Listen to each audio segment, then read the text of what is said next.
का जो है कपड़ा डिस्ट्री का ग्लो हमारे पास 62 तक पंचायत चुकी है, समाज 150 में एक्सपेंडिचर कम रहा था क्योंकि सर उसमें भी लास्ट ईयर जो रिलीज थी वो बीएडीबी में बहुत ज़्यादा लेट आई थी, इसकी वजह से बीएडीबी में एक्सपेंडिचर कम था, बट अदरवाइज जो बची हुई जो पीएसएस थी उनमें हमारा एक्सपेंडिचर ठीक रहा था। माइनर इरीगेशन में सर 70% इरीगेशन सर हमारा एक्सपेंडिचर रहा, और एआईबीबी में सर कोई भी एक्सपेंडिचर सर नहीं हो पाया, सर ये हमें फंड्स जो थे वो बहुत लेट मिले। एलिमेंट्री एजुकेशन में सर 35% सर हमारा एक्सपेंडिचर, बीएससी में 66%, आईसीडीएस में हमने न्यूट्रिशन का ये पेमेंट था जिसकी हमने बिल्स जो थे वो हमारे ड्रॉ नहीं हो पाए उनको, और उसके अलावा पीआरआई ग्रांट जो है 10 करोड़ रुपए तक उस सेक्टर में इस प्लान साइज जो है वो तकरीबन 700 करोड़ सर 48 लाख है, इसमें भी सर 32 करोड़ है तो हमारा डिस्ट्रिक्ट प्लान में है वो। सेकेंडरी एजुकेशन के लिए sir 93 lakh sir district effect में है, हमारा न्यूट्रिशन के लिए और मिड डे मील के लिए सर, जिनको अभी हम अभी इसका लिमिट प्लान नहीं करेंगे। किस तरह के निर्णय लिए गए हैं डिस्ट्रिक्ट डेवलपमेंट को लेकर सर? देखिए, जैसे आप लोगों की जानकारी में है कि सेक्रेटरी लेवल के ऑफिसर्स जो सेक्रेटरीट में बैठते हैं उनको एक एक डिस्ट्रिक्ट दिया गया है और उसका प्रभारी बनाया गया है। इसके पीछे मकसद ये है कि एक पर्सनल अटेंशन जो डिस्ट्रिक्ट को मिलना चाहिए गवर्नमेंट की तरफ से वो मिले। दूसरा, कोई कम्युनिकेशन गैप नहीं होना चाहिए फील्ड के बीच में और सेक्रेटरीट के बीच में। तो उसी मकसद से मैं यहाँ आया हूँ और मैंने अफसरों के साथ आज एक डिस्कशन किया। डीसी साहब ने अपने डिस्ट्रिक्ट्स के प्लान के बारे में हमें बताया कि किस तरह से वो प्लान बना रहे हैं, पंचायत का भी प्लान और साथ में जो डिस्ट्रिक्ट का प्लान है कैपेक्स का वो किस तरीके से बन रहा है, उसमें क्या क्या एलिमेंट्स हैं, क्या प्रायोरिटीज़ हैं। तो मेरा संदेश सारे अफसरों को यही था कि इस समय हमारे पास 2 टॉप प्रायोरिटीज़ यही है। पहली प्रायोरिटी है कि हमें जो कोविड के खिलाफ जो हमारी लड़ाई चल रही है इसमें कहीं पे भी कोई कमी नहीं रहनी चाहिए। हम लोगों को इंश्योर करना है कि जिस तरीके से बहुत सारी जगहों पे हम सुन रहे हैं कि सिचुएशन आउट ऑफ हैंड चली गई है, जम्मू कश्मीर में सिचुएशन आउट ऑफ हैंड नहीं जानी चाहिए।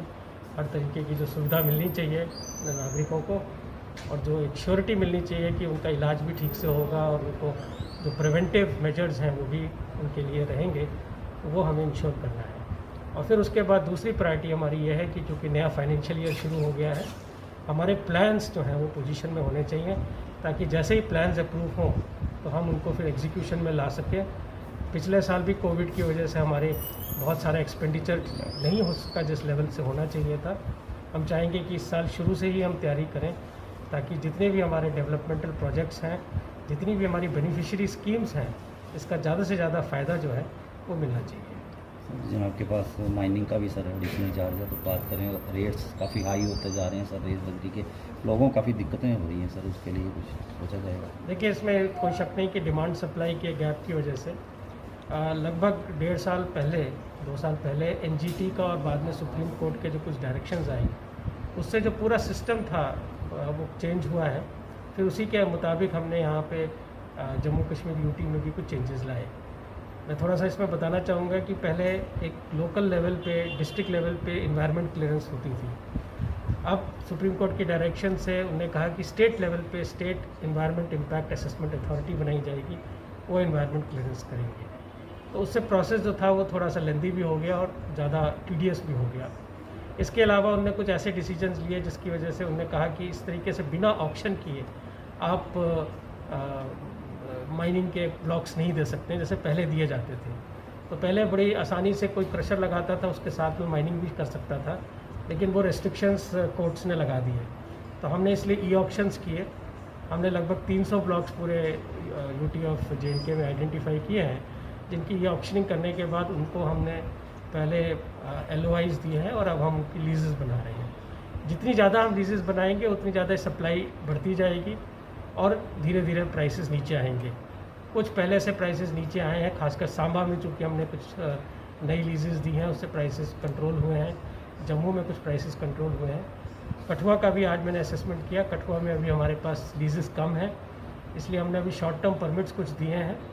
आज एक पर्टिकुलर इशू था कि बनी बसोली बिलावर वाली एरिया में भी माइनिंग ब्लॉक्स नहीं है, हमने आज उसका भी कुछ हल निकाला है। हम कोशिश यही करेंगे कि इस समस्या को हम हल कर सकें ताकि लोगों को दिक्कत ना आए और इसके जो जेन्युइन प्राइसेस हैं उस पर लोगों को मटीरियल